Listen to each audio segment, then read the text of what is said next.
Hello friends, welcome back to my YouTube channel concept nursing classes. आज की class में RRB nursing superintendent exam special practice test number 195 solve करेंगे। आज का जो प्रैक्टिस टेस्ट है इसमें जो प्रीवियस ईयर के नर्सिंग ऑफिसर के इम्पोर्टेंट क्वेश्चंस हैं, सिर्फ उन्हीं को सम्मिलित किया गया है। इसलिए अदर नर्सिंग एग्जाम्स के लिए भी इस प्रकार का प्रैक्टिस टेस्ट आप लोगों के लिए बहुत अधिक हेल्पफुल होगा। Question number 1, Cooley's anaemia is also known as. Cooley's anaemia को इस नाम से भी जाना जाता है। Thalassaemia major, beta thalassaemia, both A and B, haemophilia. Correct answer होगा इसका ऑप्शन सी, थैलेसेमिया मेजर और बीटा थैलेसेमिया दोनों को कूलेज एनीमिया के नाम से भी जाना जाता है। इससे संबंधित जो एक्सप्लेनेशन है वो यहां पर दिया गया है। Cooley's anaemia also known as beta thalassaemia major is a hereditary blood disorder. तो यह एक हेरिडिटरी ब्लड डिसऑर्डर होता है, वंशानुगत रोग होता है, that affects the production of haemoglobin, जो कि हीमोग्लोबिन के प्रोडक्शन को प्रभावित करता है। It is the most severe form of beta thalassemia. Colis anemia is an inherited blood disorder that affects person's ability to produce beta protein. Problem इसमें यह हो जाती है कि जो व्यक्ति में बीटा प्रोटीन प्रोड्यूस करने की जो एबिलिटी है वो प्रभावित होती है, जिससे कि एनीमिया की प्रॉब्लम क्रिएट हो जाती है। इस प्रकार से हम लोगों ने देखा, और इसके जो सिम्टम्स हैं, pale skin, poor appetite, infection, slowed growth, belly swelling, jaundice, enlarge spleen, liver and heart, इसके कुछ इस प्रकार से सिम्टम्स होते हैं। तो करेक्ट आंसर हुआ इस प्रकार से Cooley's anaemia, thalassaemia major, beta thalassaemia दोनों के नाम से भी जाना जाएगा। नेक्स्ट क्वेश्चन की ओर चलेंगे। नेक्स्ट क्वेश्चन यहां पर दिया गया है, which administration method for parenteral iron helps avoid leakage into subcutaneous tissue. Parenteral iron के लिए कौन सी प्रशासन विधि सबक्यूटेनियस टिश्यू के नीचे के ऊतकों में रिसाव से बचने में मदद करती है? Option A, Z track method, B, IM injection into the deltoid, C, subcutaneous injection, D, intradermal injection. Correct answer is option A, पहला सही हो जाएगा। जेट ट्रैक मेथड एक ऐसी विधि होती है इंजेक्शन की, जिसमें पेरेंटल आयरन को देने से ऊतकों के नीचे, सबक्यूटेनियस टिश्यू के नीचे लीकेज में यह हेल्प करती है। तो इस प्रकार से फिगर के माध्यम से आप देख सकते हैं कि जेट ट्रैक इंजेक्शन किस प्रकार से दिया जाता है। नेक्स्ट क्वेश्चन की ओर चलेंगे। नेक्स्ट क्वेश्चन की ओर चलते हैं। The nurse is assigned to care for a female client with herpes zoster shingles. Which of the following characteristics would the nurse expect to note when assessing the lessons of this infection? Nurse को herpes zoster singles से पीड़ित महिला की देखभाल करने के लिए नियुक्त किया गया है। इस संक्रमण के घावों का आकलन करते समय नर्स निम्नलिखित में से किस विशेषता पर ध्यान देने की अपेक्षा करेगी? Option A, clustered skin vesicles, a generalised body rash, small blue white spots with red base, a fiery red oedematous rash on the cheeks. Correct answer होगा इसका option A, clustered skin vesicles. herpes zoster में जो clustered skin बेसिकल्स बनते हैं, तो figure के माध्यम से हम लोग देख सकते हैं किस प्रकार से यहाँ पर ये herpes zoster में क्लस्टर्ड बेसिकल्स बने हुए हैं। इससे संबंधित जो एक्सप्लेनेशन है वो भी यहाँ पर दिया गया है। Clustered skin vesicles are small fluid filled sacs that appear on the skin in groups. तो ग्रुप में, समूह में ये क्या होते हैं, जिस प्रकार से एक फ्लूइड फिल्ड सैक्स की तरह यहाँ पे एक थैली की तरह यहाँ पे ये दिखाई देते हैं, ब्लिस्टर की तरह दिखाई देते हैं। इनको बोला जाता है क्लस्टर्ड स्किन वेसिकल्स। और यह किसमें दिखाई देगा? जो यहाँ पर बीमारी का नाम पहले बता दिया गया था, सिंगेल्स या हर्पीज जोस्टर। तो इस प्रकार से इसका करेक्ट आंसर होगा option A, clustered skin vesicles. Next question की ओर चलते हैं।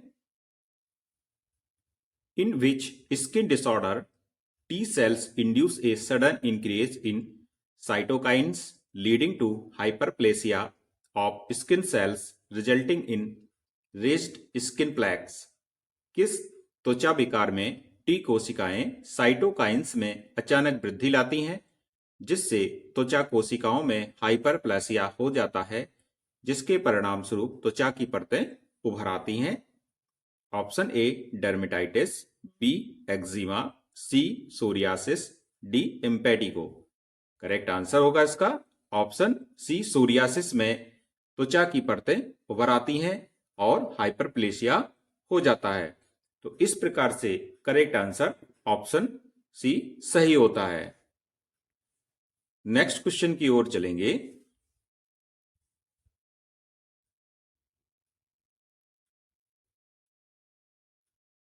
Which of the following does not describe a process of burn shock? निम्नलिखित में से कौन सा बर्न शॉक की प्रक्रिया का वर्णन नहीं करता है? Option A increased vascular permeability, B intravascular hypovolaemia, development of oedema, psychological impact from suffering a burn. तो यहां पर शॉक मीन्स होता है एक कंडीशन ऐसी जिसमें अचानक से शरीर को इमरजेंसी सिचुएशन से गुजरना पड़ता है और इसमें पानी की अचानक बॉडी में कमी हो जाएगी, हो सकता है बीपी अधिक राइज हो जाए। तो ये सब की जो कंडीशंस होती हैं ये बर्न शॉक में डिस्क्राइब इसमें नहीं होगा। एक ऑप्शन इसमें हम लोग अभी देखेंगे। तो पहला ऑप्शन है जो इंक्रीज वेस्कुलर परमिएबिलिटी, ये भी बर्न शॉक प्रोसेस में डिस्क्राइब होता है। इंट्रावेस्कुलर हाइपोवोलेमिया भी डिस्क्राइब होता है और डेवलपमेंट ऑफ एडिमा भी आता है। जबकि जो बर्न शॉक प्रोसेस से डिस्क्राइब नहीं संबंधित है, that is psychological impact from suffering a burn. तो सबसे पहले जो बर्न शॉक है उसका इलाज करना है, उसके बाद अन्य जो समस्याएं व्यक्ति को होंगी, मानसिक है और भी अन्य प्रकार की समस्याएं होंगी, उसको हम लोग देखेंगे। तो इस प्रकार से इसका करेक्ट आंसर हो जाएगा ऑप्शन डी। नेक्स्ट क्वेश्चन की ओर चलेंगे। What is the most common reason for a spontaneous abortion in the first trimester? पहली तिमाही में सहज गर्भपात का सबसे आम कारण क्या है? Uterine abnormality, chromosomal abnormality, endocrine disorder, thrombophilia. Option इसका जो सही हो जाएगा ऑप्शन बी सही है।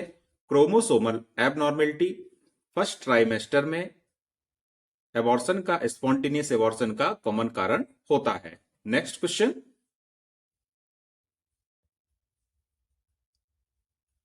A woman in the early first trimester of pregnancy presents for evaluation of vaginal bleeding.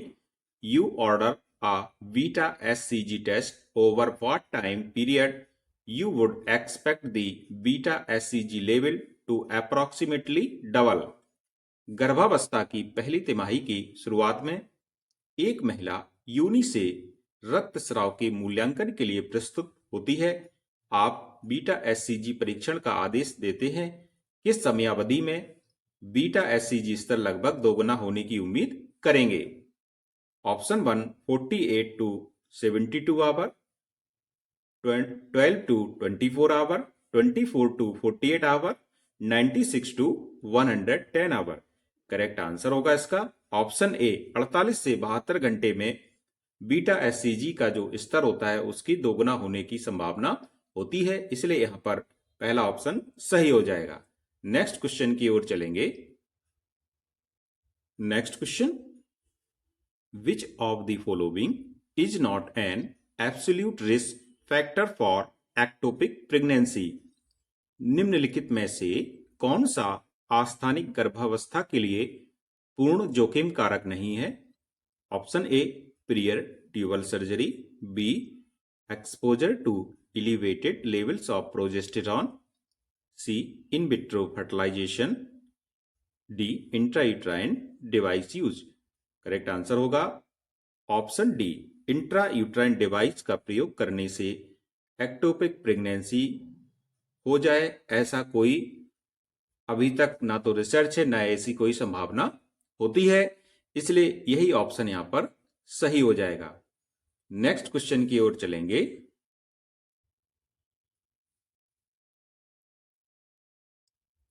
Which of the following is a fetal cause of still birth. निम्नलिखित में से कौन सा भ्रूण के मृत जन्म का कारण है? Option a placental abruption, chromosomal abnormalities, abdominal trauma, intrauterine infection. देखिए, यदि देखा जाए तो ये सभी आंसर स्टिल बर्थ डेथ के होते हैं। कारण सभी हो सकते हैं, लेकिन जो यहां पर मोस्ट कॉमन कॉज होता है यह होता है placental abruption. So the correct answer is option A. Next question, whole blood stored at which temperature. संपूर्ण रक्त किस तापमान पर संग्रहित होता है? 2 to 6 degree Celsius, 2 to 6 degree Fahrenheit, 8 to 10 degree Celsius, 21 to 25 degree Celsius. Correct answer होगा, जो ब्लड जब स्टोर किया जाता है तो यह 2 से 6 डिग्री सेल्सियस के तापमान पर स्टोर करते हैं, इसलिए यहां पर पहला ऑप्शन सही है। Next question, what is the drug of choice for organophosphate poisoning. Organophosphate विषाक्तता के लिए पसंदीदा दवा कौन सी है? Atropine, pyridoxine, adrenaline, naloxone. Correct answer होगा इसका option A, atropine organophosphate poisoning के लिए ड्रग ऑफ चॉइस होती है। So the correct answer is option A. Next question,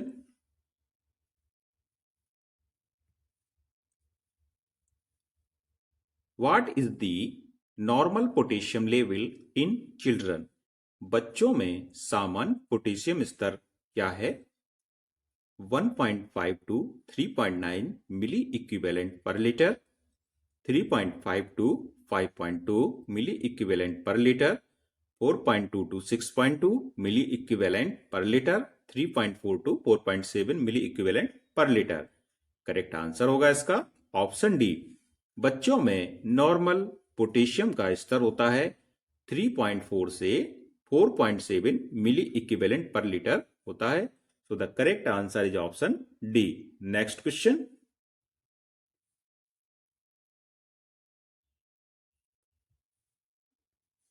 Critical ill client given feeding type।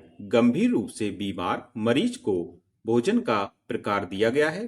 किस प्रकार का भोजन गंभीर मरीज को दिया जाता है? Enteral, parenteral, DNS plus insulin, DNS plus multivitamin.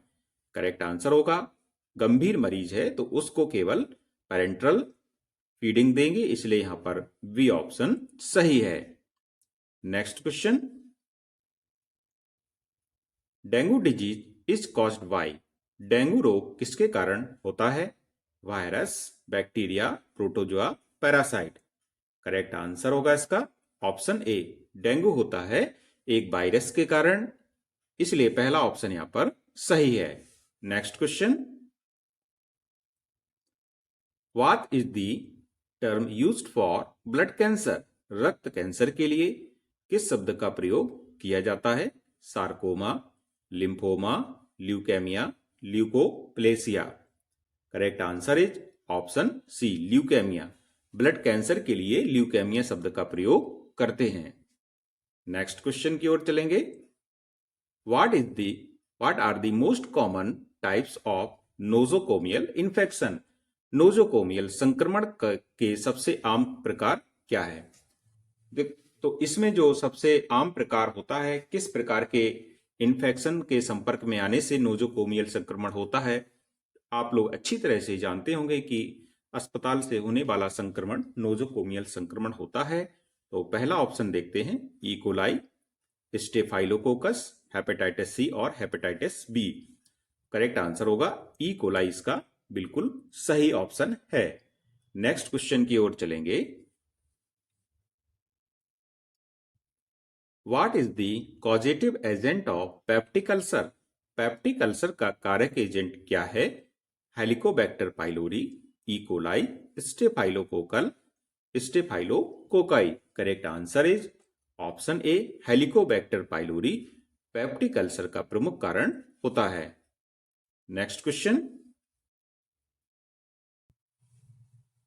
यहां पर जो क्वेश्चन दिया गया है ये मैथमेटिकल क्वेश्चन है। What number should come next 3, 6, 12, 24, 48 और यहां पर ब्लैंक है। आपको बताना है कि इस ब्लैंक में कौन सी नंबर आएगी। 89, 96, 98 और 10 ये आपके सामने ऑप्शन है।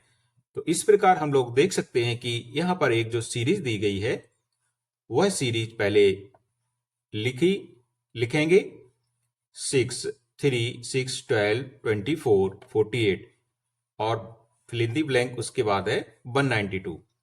अब आगे एक हम लोग देखते हैं कि यहां पर जो आगे की संख्या है ये इंटू 2 है, जस्ट डबल है।